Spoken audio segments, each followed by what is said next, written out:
In questa grande marcia abbiamo anche Beppe Perra che partecipa come attivista di questa marcia a fianco a Mario Puddu.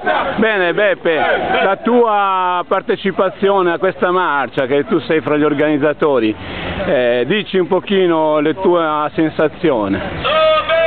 Guarda, è una manifestazione che era doveroso partecipare e aiutare che si facesse, perché è nata così su iniziativa popolare ed era giusto che ci fossero anche persone un po' più esperte ad aiutare nell'organizzazione. Non siamo in tanti, ma il nostro obiettivo era quello di fare nascere una festa di iniziativa popolare che di anno in anno crescesse e che magari potrebbe essere abbinata ad un'occasione importante come il 28 di aprile.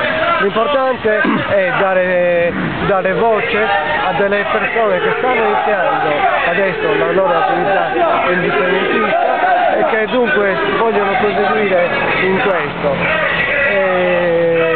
Ora siamo in tanti, l'anno prossimo saremo di più, l'anno prossimo ancora, l'altro anno ancora saremo ancora di più. E saremo indipendenti. Sardigna libera e indipendente. Grazie.